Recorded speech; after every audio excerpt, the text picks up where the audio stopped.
Hi friends, welcome to Sanjana vlogs. எல்லாரும் நல்லா இருக்கீங்கன்னு நினைக்கிறேன். நானும் ரொம்ப நல்லா இருக்கேன். இன்னைக்கு என்ன வீடியோவில் பார்க்க போகிறோன்னா, நீங்கள் உங்கள் பேங்க்கில் நகையை அடகு வச்சுருக்கீங்களா? ப்ரைவேட் பேங்க்லேயோ கவர்மெண்ட் பேங்க்லேயோ ஏதோ ஒரு பேங்க்கில் உங்கள் நகையை அடகு வச்சுருக்கீங்களா? அப்போது உங்களுக்கான வீடியோ தான் இது. கண்டிப்பாக பாருங்கள், மிஸ் பண்ணாமல் ஃபுல்லாக பாருங்கள். இல்லை நீங்கள் அடகு வைக்க போறீங்களா? அவங்களும் மிஸ் பண்ணாமல் பாருங்கள். இல்லை சிஸ்டர், நான் அடகு எதுவும் வைக்கல, இதுக்கப்புறமா அடகு வைக்க போகிறதில்ல அப்படின்னா நீங்கள் இந்த வீடியோ பார்க்க வேண்டாம். ஓகேங்களா? இப்போ உங்க நகையை நீங்க பேங்க்ல அடகு வச்சிருந்தா அந்த நகைக்கு இப்போ ஆபத்து. எதனால நான் ஆபத்து அப்படின்னு சொல்றேன்னா, ஆர்பிஐ தெரியும், ரிசர்வ் பேங்க் ஆஃப் இந்தியா, அவங்க ஒரு ரூல்ஸ் கொண்டு வந்தாங்க. ஆனால் நிறைய பேங்க்ல அதை வந்து அமுல்படுத்தலை.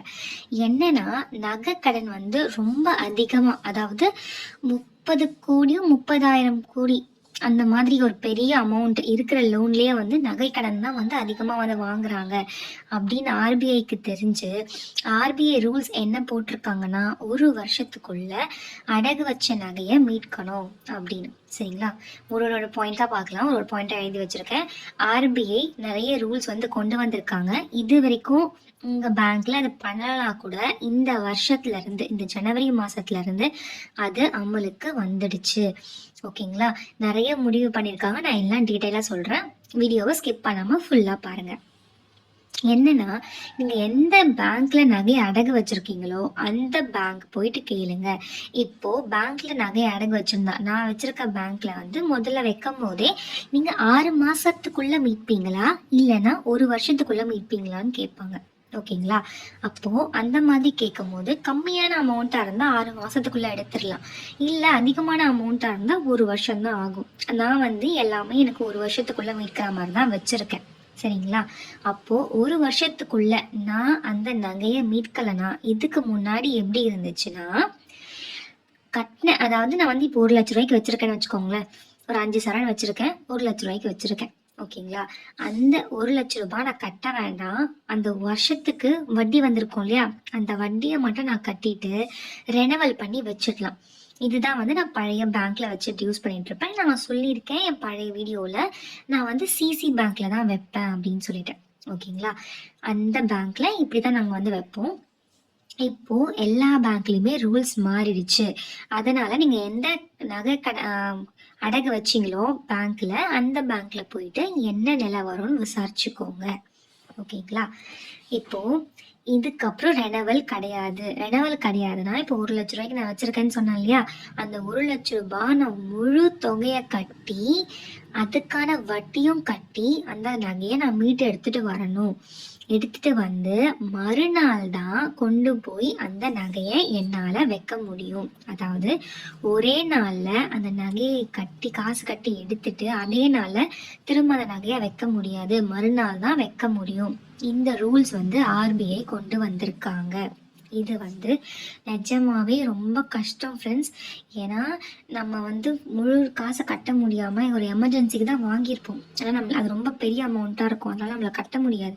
அதனாலதான் நகையை மூழ்கக்கூடாதுன்னு சொல்லி வட்டியை மட்டும் கட்டி கட்டி கட்டி திருப்பி நம்ம வச்சுட்டு வருவோம். இல்லை வட்டி கூட கட்ட முடியலன்னா நகை ரேட்டு ஏறும் ஒரு வருஷத்துல. பேங்க்லயும் வந்து அடகுக்கும் போது நம்ம வைக்கும் போது கொடுத்த அமௌண்ட்டை விட நம்ம ரெனவல் பண்ணும்போது கொடுக்குற அமௌண்ட் அதிகமா இருந்துச்சுன்னா அதுலயே வட்டியும் போயிடும். இந்த மாதிரி தான் நான் வந்து வட்டியை மோஸ்ட்லி கட்டுற மாதிரி இருக்கும். ஏன்னா நான் அப்போல்லாம் வேலைக்கும் போல, என் கையில் வருமானமும் கிடையாது. இப்போ இந்த மாதிரி ரூல்ஸ் கொண்டு வந்தது நிஜமாவே ரொம்ப கஷ்டம். நான் வேலைக்கு போகிறேன், ஓரளவுக்கு பரவாயில்ல, ஆனாலுமே என்னால் சமாளிக்க முடியாது. ஆனால் நிறைய ஹவுஸ் ஒய்ஃப்ஸ் அந்த அமௌண்ட்டை வந்து கட்ட முடியாமல் கஷ்டப்படும் போது நிஜமாவே இது ரொம்ப கஷ்டமான விஷயமா தான் இருக்கும். இப்போ 1 லட்ச ரூபாய் கேட்குறீங்கன்னா, நம்ம 1 லட்ச ரூபா அமௌண்ட்டை என்ன ரெடி பண்ணணும்? ஏன்னா ஃப்ரெண்ட்ஸு, ரிலேட்டிவ்ஸ் அந்த மாதிரி வாங்கவும் முடியாது. அதுக்கு நம்ம தனியாக வந்து வட்டிக்குன்னு ஒருத்தர்கிட்ட வாங்கி அதுக்கும் வட்டி கொடுக்கணும். திரும்ப வந்து இந்த பேங்க் திரும்ப அதை அடகு வச்சு திரும்ப நம்ம கொண்டு போய் கொடுக்கணும். இது வந்து எனக்கு தெரிஞ்சு வந்து நல்ல விஷயமா இருக்காது. அப்போது உங்கள் பேங்க்கில் இருக்க நகையை நீங்கள் எப்படி வீட்டுக்கு கொண்டு வர்றது அப்படின்னு நான் ஒரு ஐடியா சொல்கிறேன். ஃபாலோ பண்ணுங்கள். சில பேங்க்கில் நல்லா நோட் பண்ணிக்கோங்க, சில பேங்க்ல நீங்க வைக்கும் போது இஎம்ஐ ஆப்ஷன் இருக்கு. அதாவது நீங்க ஃப்ரிட்ஜு, ஏசிலாம் வாங்கும் போது எப்படி வந்து உங்களுக்கு தனியா ஃப்ரிட்ஜு, ஃபோன்லாம் வாங்கும் போது இஎம்ஐ போடுறாங்க. ஒரு ஃபோன் வந்து 10,000 மாதம் 2,000 கட்டுங்க, 5 மாதத்தில் அடைஞ்சிடுற மாதிரி அப்படின்னு சொல்லிட்டு போடுவாங்க இல்லையா. அது வந்து நோ காஸ்ட் இஎம்ஐன்னு சொல்லுவாங்க. இதுக்கு ஒரு வேளை அந்த 10,000 ஃபோனுக்கு 2,000 வட்டின்னு வச்சுக்கோங்களேன். அப்போ நீங்கள் என்ன பண்ணுவீங்க, 6 மாதத்துக்கு 2,000 கட்டுவீங்க, 12,000 வந்துடுமா. அந்த மாதிரி நகைக்கும் இஎம்ஐ இருக்கு. 1,00,000 நீங்கள் வைக்கிறீங்க, நான் 2 வருஷத்துல மூட்க போறேன் அப்படின்னா மொத்தம் 24 மாசமா, அந்த 2 வருஷத்துக்கு அதே மாதிரி மறு அடகு வைக்கிறது மறுநாள் மட்டும்தான் வைக்க முடியும், அன்னைக்கு வைக்க முடியாது. இதுதான் வந்து ஆர்பிஐ கொண்டு வந்திருக்க ரூல்ஸ், சரிங்களா. இந்த வந்து நிறைய பேங்க்ல வந்து ஸ்டார்ட் பண்ணிட்டாங்க. அதனால தான் சொல்கிறேன், உடனடியாக உங்கள் பேங்க்ல போய் கேளுங்க, இந்த மாதிரி ரூல்ஸ் வந்துருச்சா இல்லையா, இல்லை எப்படி ஃபாலோ பண்ணணும் அப்படிங்கிறது. ஆல்ரெடி நீங்கள் நகை வச்சுருக்கீங்கன்னா அவங்களுக்கும் இது அப்ளிகபிளாக இருக்கும், அவங்களுக்கும் இதெல்லாம் இருக்கும், ஓகேங்களா. இல்லை நீங்கள் புதுசாக வைக்க போகிறீங்கன்னா இதெல்லாம் ஃபாலோ பண்ணுவாங்க. இதெல்லாம் பேங்க்ல நல்லா தீர விசாரிச்சு கேளுங்க.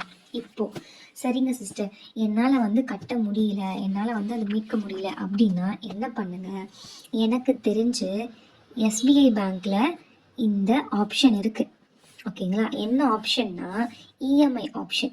இஎம்ஐயில் நீங்கள் கட்டிட்டு வரலாம், சரிங்களா. இப்போது ஒரு எக்ஸாம்பிளுக்கு சொல்கிறேன், 1,00,000 ஓகேங்களா. 1,00,000 நீங்கள் வந்து நகையை அடகு வைக்கிறீங்க இந்த பேங்க்கில். எந்த பேங்க்கில், எஸ்பிஐ பேங்க்கில் 1,00,000 நகையை அடகு வைக்கிறீங்க. அந்த வட்டி காசு வந்து பார்த்தீங்கன்னா ஒரு வருஷத்துக்கு, சும்மா எக்ஸாம்பிளுக்கு சொல்கிறேன், ஒரு வருஷத்துக்கு வந்து பார்த்தீங்கன்னா ஒரு 10,000 வட்டி வருதுன்னு வச்சுக்கோங்களேன். 10,000 வட்டி வருது, ஓகேங்களா. இப்போ மொத்தம் உங்களுக்கு எவ்வளோ ஆச்சு, 1,00,000 நீங்கள் வச்ச அமௌண்ட்டு, 10,000 நீங்கள் கட்ட வேண்டிய அமௌண்ட்டு. இது வந்து ஒரு வருஷம் கழிச்சு நீங்கள் கட்டினா மட்டும்தான் நீங்கள் மறுநாள் கூட ரெனவல் பண்ண முடியும். ஏன்னா நீங்கள் கண்டிப்பாக அந்த காசு கட்டி ஆகணும். இந்த காசை கட்டி என்னால் மீட்க முடியல, அப்போது எதுனா ஐடியா சொல்லுங்கள் சிஸ்டர் அப்படின்னு கேட்குறீங்கன்னா உங்களுக்கு தான் நான் இப்போ சொல்ல போகிறது. மொத்தம் உங்களுக்கு 1,10,000 வந்திருக்கும், ஓகேங்களா. இப்போது நான் இதை வந்து ஒரு வருஷத்தில் நான் மீட்டிடுவேன் அப்படின்னா நீங்கள் யாருக்கிட்டேயோ கடன் வாங்கியிருக்கீங்கன்னு வச்சுக்கோங்க, ஒரு ஃபினான்ஷியர்கிட்ட கடன் வாங்கி வச்சுருக்கீங்க. அப்போ என்ன பண்ணணும், மாதம் மாதம் அவங்களுக்கு வந்து வட்டி காசு கொடுப்பீங்களா, ஓகேங்களா. சில பேர் என்ன பண்ணுவாங்க, வட்டி அசல் சேர்த்து வாங்குவாங்க. அந்த மாதிரி நினச்சிட்டு இந்த காசை நீங்கள் கட்டணும். 1,10,000 12ஆல் டிவைட் பண்ணிக்கோங்க.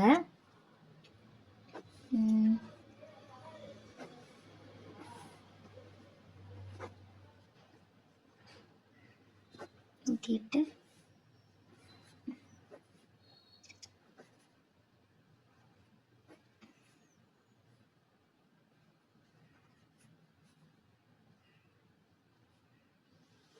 இந்த மாதிரி வரும், ஓகேங்களா. உங்களுக்கு இந்த அமௌண்ட் வருதுன்னு வச்சுக்கோங்களேன், ஒரு 9,240 வச்சுக்கோங்க, ரவுண்ட் பண்ணி, ஓகேங்களா.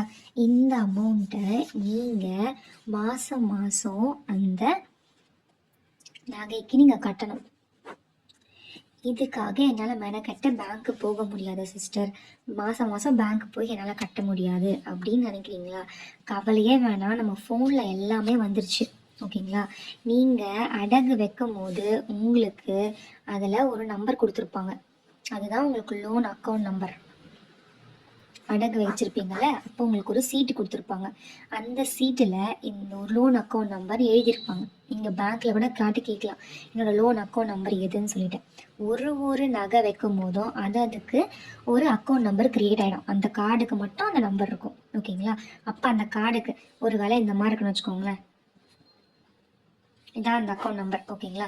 இதை என்ன பண்ணிக்கலாம், நீங்கள் எந்த பேங்க் வேணால் யூஸ் பண்ணிக்கலாம். ஏதோ ஒரு பேங்க்கில் உங்களுக்கு வந்து காசு வரப்போகுது அப்படின்னா அந்த பேங்க்கில் இதை வந்து இந்த அக்கௌண்ட் நம்பரை ஆட் பண்ணி வச்சுக்கோங்க, ஓகேங்களா.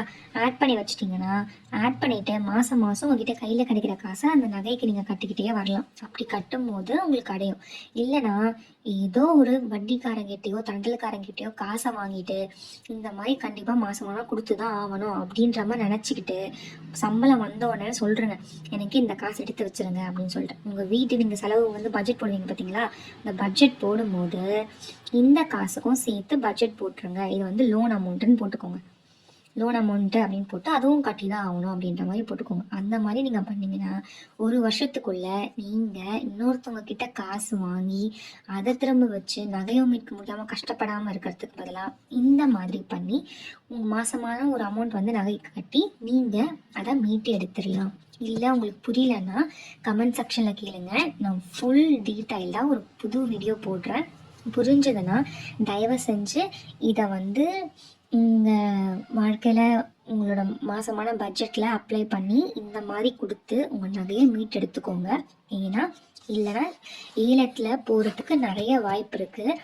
இந்த மாதிரி ரூல்ஸ் கொண்டு வந்ததுக்கு அதுதான். ஏன்னா சில பேங்க்லாம் வந்து இன்டிமேஷனே கொடுக்க மாட்டாங்க, உங்களது வந்து அடக்கு போயிடுச்சா இல்லையா அப்படின்ற இன்டிமேஷனே கொடுக்க மாட்டாங்க. அப்போ ரொம்ப கஷ்டமாக போயிடும்.